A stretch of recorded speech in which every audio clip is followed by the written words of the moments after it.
si on s'appelait le cirque Caillou, oh non. Si on s'appelait le cirque Feuille d'Arbre, oh non. Si on s'appelait le cirque Plume, ah, cirque pas, oui, tu crois, oui. Ah si, c'est chouette.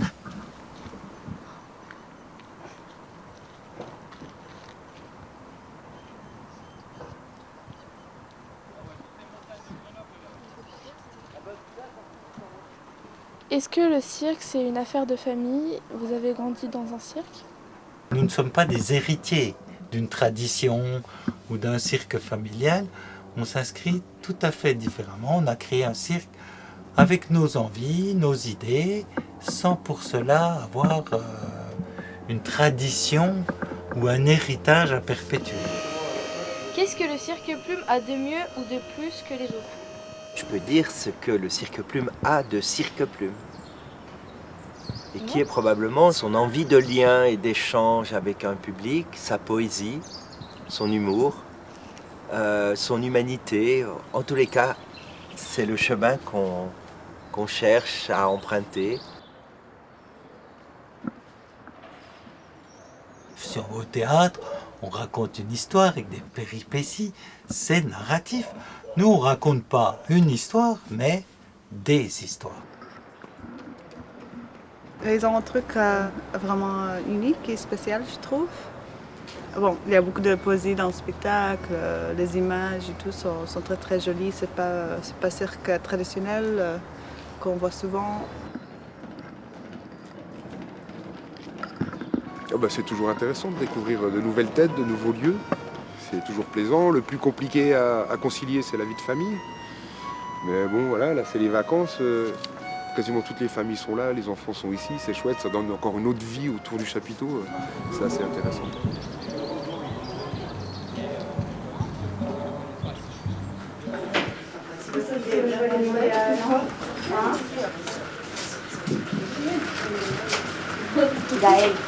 J'ai commencé le cirque à l'âge de 10 ans. Donc je suis rentré à l'école du cirque. Comme on rentre dans une école de foot ou une école de... Voilà, c'était un loisir. Là j'ai appris à jongler, à faire un peu d'acrobatie, à toucher au cirque. Après petit à petit on a commencé à faire des tournées avec les copains du groupe de cirque. On était jeunes. Et puis au fur et à mesure j'ai continué. Après j'ai fait une école de cirque, une formation. Et puis après j'ai été pris dans des compagnies, puis voilà, on apprend sur le tas, quoi. Moi, je suis jamais allé au cirque quand j'étais enfant. Et je connaissais pas le cirque.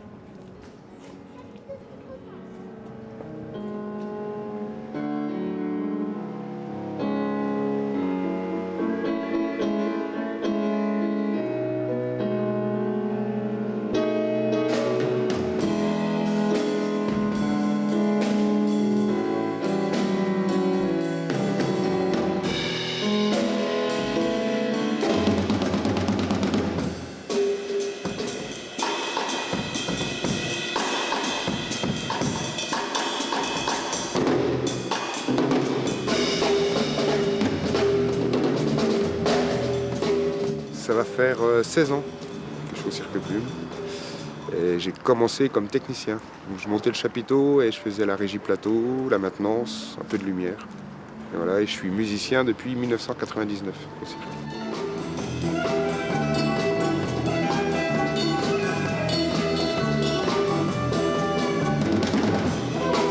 Autodidacte, complet. Je suis dans le cirque Plume depuis 1989. Ce cirque pour moi c'est une histoire particulière parce qu'au départ je suis musicien, donc j'étais pas censé faire du cirque du tout.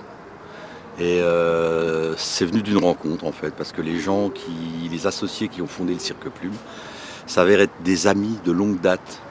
Voilà, là ça part pas mal, on essaye. 1, 2, 3, 4. Quel est votre rôle dans le cirque? Mon activité principale au cirque, c'est de m'occuper de la musique. Dans le spectacle, je joue du piano et de l'accordéon.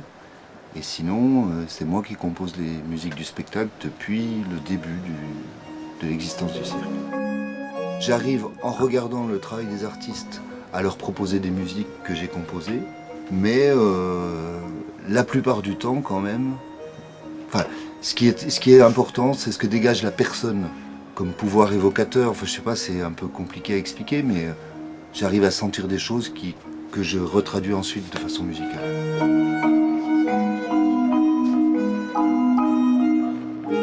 Le jongleur, il est arrivé sur le spectacle avec ses plaques sonores.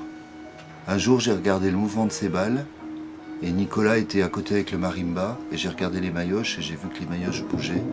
Et je me suis dit, tiens, si on met les deux choses ensemble, ça va être intéressant visuellement. Après, on a fait une improvisation avec Thibaut sur ce rythme et on a vu que ça marchait. Donc on a écrit la musique rigoureusement en fonction de ce que fait Thibaut avec ses balles.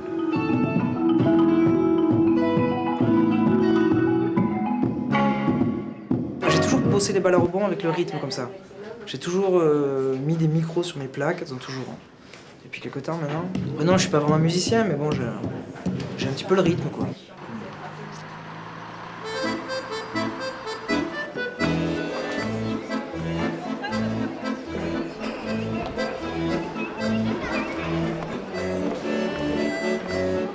Le radeau de la Méduse.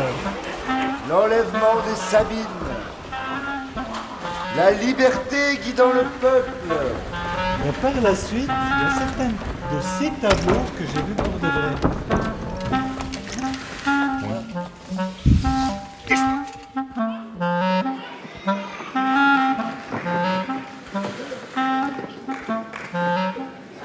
Est-ce que l'identité du cirque est dans la piste ronde et dans les animaux? Je pense pas. Le cirque chinois, qui a des milliers d'années, ne travaille que en frontal et n'a pas d'animaux, par exemple. Le fait de travailler en frontal, comme dans un théâtre, vient des nécessités techniques que le style cirque-plume impose.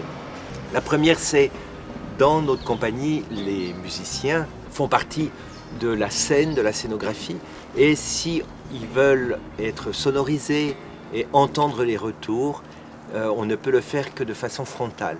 La seconde est que depuis très longtemps, je travaille avec des ombres, et pour montrer une ombre dans un cercle, c'est très compliqué.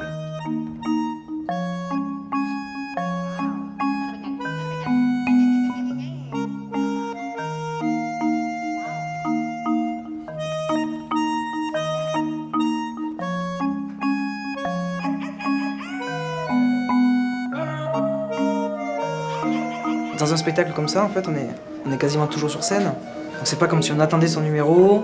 On sait que quand on va faire le numéro, mais on n'a pas trop le temps de se concentrer. Non, c'est pour ça qu'il faut être bon direct, quoi.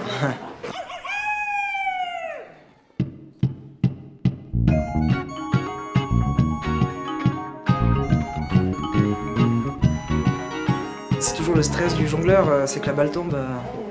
Après, on essaye d'y penser le moins possible. On se dit que de toute façon on sait le faire, donc on le fait. Après, c'est sûr que voilà, quand la balle tombe, c'est toujours c'est dommage, quoi. Mais là, après dans le spectacle, je mets quand même des figures. Je sais à peu près que normalement je vais pas tomber.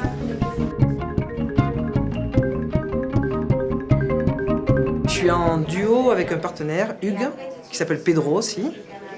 Et on fait un petit peu comme des clowns de reprise en fait. On intervient entre les numéros, à faire des petits gags. On essaye de lier les tableaux entre eux, on peut dire. Et toutes ces idées, elles vous viennent de Pedro?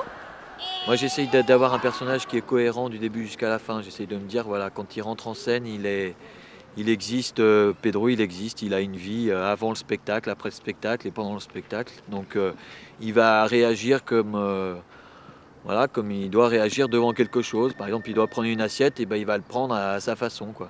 Donc, les idées, elles viennent de Pedro, on peut dire, ouais.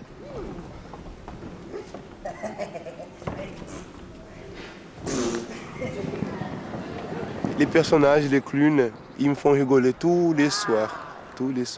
Ils ont une mimique, ils ont un truc je sors de coulisses, je vais à côté, juste pour aller les voir. Mais dans votre scène à vous, vous préférez quoi?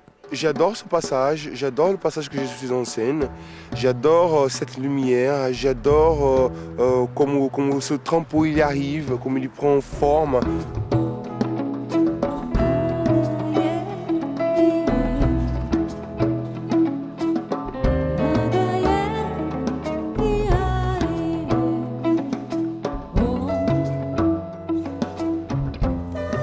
j'ai mis les pétales et les papillers aussi qui volent, donc ça prend une dimension.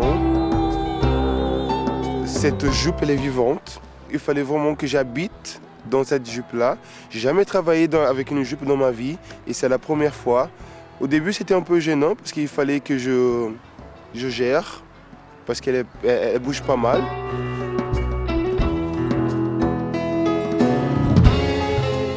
On voit moi, mais il y a toute une équipe qui est en bas, qui est sur les côtés, qui est en haut aussi. Et même pour le trampoline, s'ils n'étaient pas là, mes camarades au boulot, je ne pouvais pas avoir ce numéro.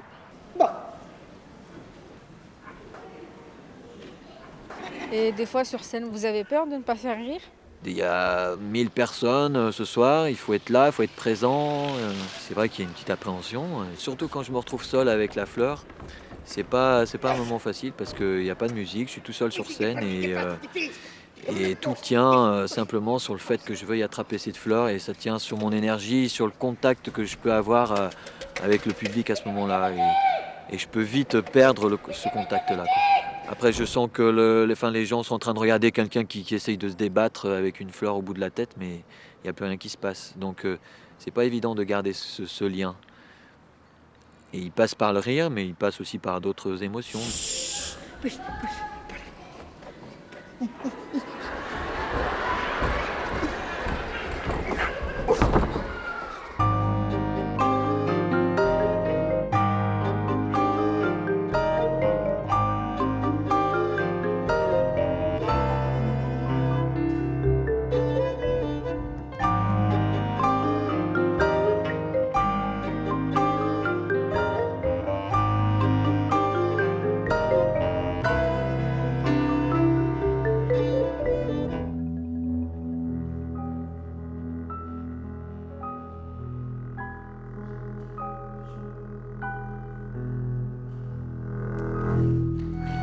Au cirque, on a la chance, ils nous laissent essayer ce qu'on veut. C'est-à-dire que voilà, si tu es musicien mais que tu veux faire du trampoline, ben, essaye. Si tu es acrobate et que tu veux faire de la musique, essaye. Et puis si ça fonctionne, ben, on l'utilise. J'ai d'énormes cordes vocales que j'accorde tous les soirs.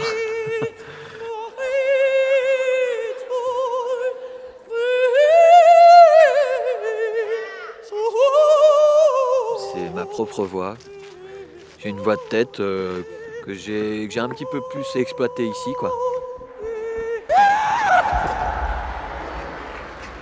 Ça devient humoristique parce qu'il y a des chutes, il y a des accidents. Mais c'est vrai que ça marcherait pas si c'était une voix enregistrée parce que la voix ne pourrait pas correspondre à ce que je fais. Parce qu'en fonction du jour, en fonction du public, en fonction de si on joue en chapiteau ou en salle, les chutes ne sont pas les mêmes et tout ça. Donc on pourrait remarquer aussi la tricherie. Tandis que là, il n'y a pas de tricherie.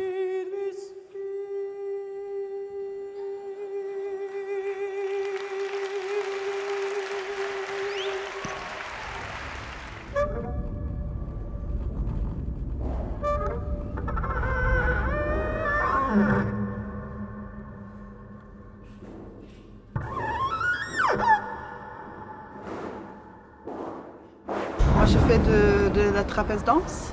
Quand vous êtes sur scène, vous avez le vertige? Oui. Oui. Ça va mieux si tu enlèves la lumière et tout. Avec la lumière et tout, tu vois pas l'auteur. On est toujours prudent, c'est sûr. On échauffe bien, on fait la répétition les enchaînements qui nous font peur un peu.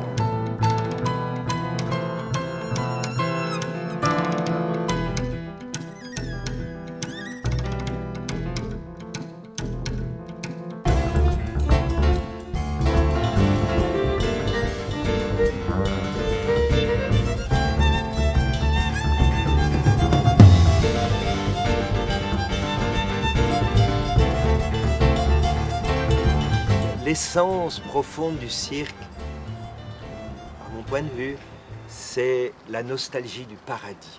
Tambour!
Merci.